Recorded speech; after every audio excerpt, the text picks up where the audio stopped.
పూర్తిగా సంపూర్ణంగా మీరందరూ కూడా వినాలి. కొత్త వాళ్ళు ఎంతమంది వచ్చారు ఇక్కడ? కొత్త వాళ్ళు సార్ థ్యాంక్ యూ మేడం. ఎందుకంటే సార్ వినాలా, మీరు వినాలి అందరూ కూడా. ఎందుకంటే ఫస్ట్ మీటింగ్ వెళ్ళానంటే అసలు ఈ మీటింగ్ ఏంటనేది మీకు సంపూర్ణంగా తెలిసి ఉండాలా. తెలిసి ఉన్నప్పుడు మాత్రమే అసలు ఈ యొక్క విషయం ఏంటనేది మీకు అర్థమవుతాయి.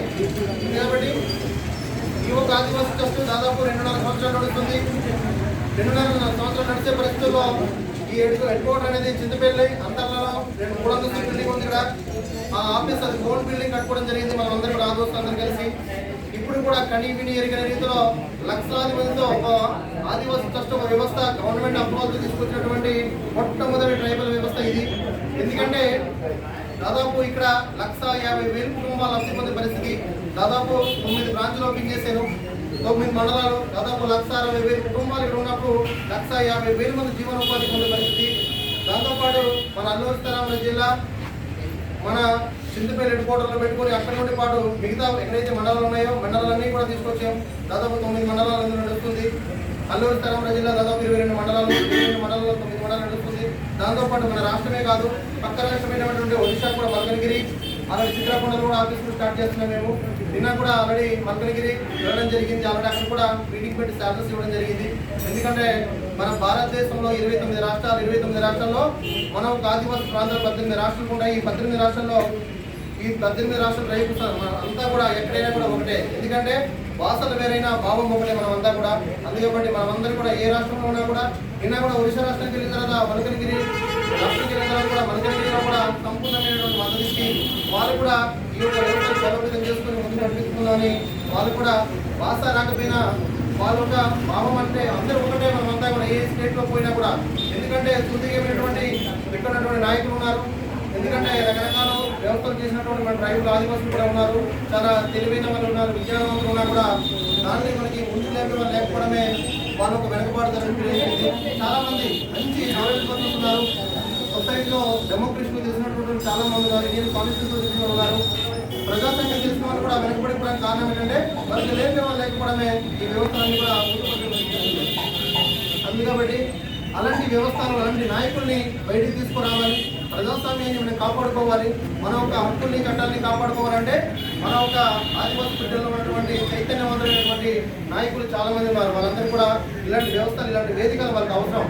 అందుకబట్టి ఈ వ్యవస్థ చాలా పటిష్టమైనటువంటి వ్యవస్థ కాబట్టి మనమందరూ కూడా సుదీర్ఘంగా సంపూర్ణంగా మద్దతిస్తూ ఈ వ్యవస్థని మనం బలోపేతం చేస్తూ మనం ముందు నడిపే బాధ్యత మన అందరి మీద ఉంది. కాబట్టి అసలు ఆదివాసీ ట్రస్ట్ ఎందుకు తీసుకొచ్చారంటే ఈ ఒక వ్యవస్థ 2.5 సంవత్సరాలు నడిచే పరిస్థితుల్లో ఈ ఆదివాసీ ట్రస్ట్ చింతపల్లి హెడ్క్వార్టర్లో పెట్టి 150,000 మందితో నడుస్తుంది వ్యవస్థ.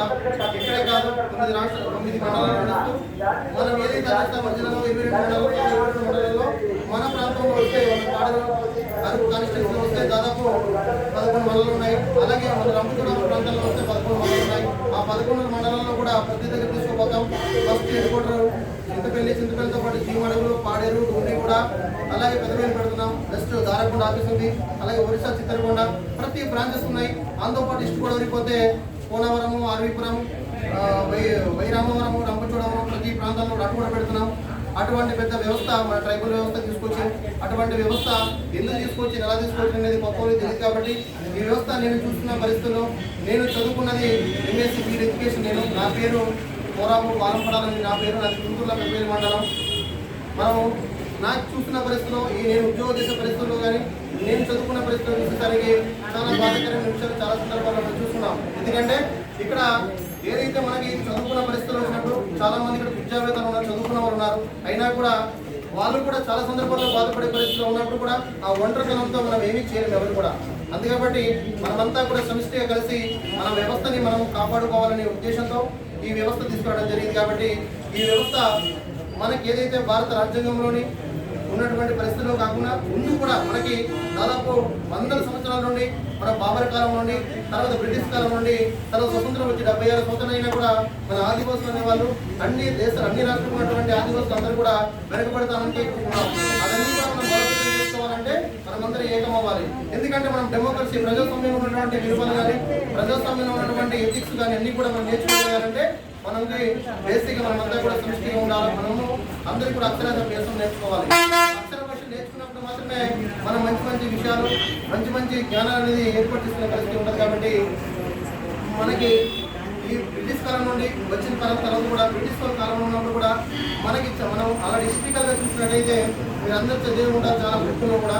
హిస్టరీ ఏంటంటే బాబరి కాలంలో నిజంగా ఆ రోజుల్లో ఎంత ఇబ్బంది తర్వాత బ్రిటిష్ కాలం వచ్చిన తర్వాత మొత్తం డెమోక్రసీ తీసుకొచ్చినప్పుడు కూడా ఆ ప్రజాస్వామ్యం వచ్చిన తర్వాత కూడా వారు పాలన బ్రిటిష్ పాలన ఉన్నప్పుడు కూడా నిజంగా ఆ రోజు బ్రిటిష్ పాలన చేసేప్పుడు కూడా మన గిరిజన ప్రాంతాలకు ఉన్నటువంటి వ్యక్తులకే ఏం హింసలు చేసేవాళ్ళు. ఎందుకంటే మనమంతా కూడా నిరక్షరాస్యులం, మనమంతా కూడా చదువు రానటువంటి మనమంతా నిరక్షరాస్యులం. కాబట్టి మనం ఏ పని చేస్తే ఏ పని చెప్తే ఆ పని చేసే పరిస్థితుల్లో మనం ఉన్నాం. కాబట్టి మనం చదువు రానటువంటి వ్యక్తులం కాబట్టి మనకు కాబట్టి అణచివేత గురించి తెలిసే పరిస్థితి ఉన్నప్పుడు ఆ బ్రిటిష్ వారు కూడా మనల్ని వదిలిపెట్టలేదు మనల్ని.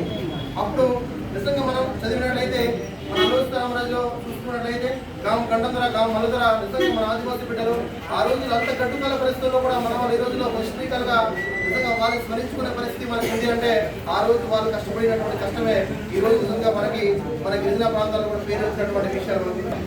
అటువంటి పరిస్థితుల్లో నిజంగా ఆ గడ్డు కాలంలో కూడా వాళ్ళంతా పైకం చేసి ఈ రోజు నిజంగా మనకు ఒక వినియోగించినటువంటి పరిస్థితి చూస్తున్నాం. కానీ ఈ రోజు మనం ప్రజాస్వామ్యంలో ఉన్నాం.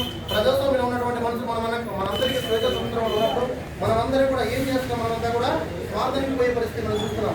అందుకబట్టి అలా కాకుండా మన ఒక హక్కుల్ని చట్టాన్ని కాపాడుకోవాల్సింది ఉన్నప్పుడు మనకి ఏదైతే ఆ బ్రిటిష్ కాలం తర్వాత కూడా ఎన్నో ఇబ్బందులు ఎదురైనప్పుడు నిజంగా ప్రజాస్వామ్యం అంటే స్వతంత్రం వచ్చిన తర్వాత 76 సంవత్సరాలు అయినా కూడా మనకి ఇప్పటికీ ఆ ఒక కష్టకాలం అనేది ఇప్పటికీ పోలేదు. అలా పోలేని పరిస్థితుల్లో నిజంగా మనకి ఏదైతే doctor B R Ambedkar Indian constitution భారత రాజ్యాంగం ఏదైతే ఉందో దానిలో 5th షెడ్యూల్ క్లాస్ 3 ప్రకారం మనకి ఉన్నటువంటి హక్కులు చట్టాలు కానీ ఏదైతే మనకి మన 1/78 ప్రాంతంలో ఉన్నటువంటి మన ఆదివాసులు ఎవరైతే ఉన్నామో మనకందరికీ కూడా ఓ చట్టాలు హక్కులు తీసుకొచ్చినటువంటి డాక్టర్ బిఆర్ అంబేద్కర్ నిజంగా ఎన్నో చట్టాలు హక్కులు తీసుకొచ్చి మనకు ఎస్సీ ఎస్టీ ట్రైబల్స్ ఎవరైతే మైనారిటీ పీపుల్స్ మనం ఉన్నామో మనకందరికీ ప్రత్యేకమైన రాజ్యాంగంలోనే ఓ చట్టం తీసుకొచ్చి మనం ఒక హక్కుల్ని కాపాడే పరిస్థితి తీసుకొచ్చి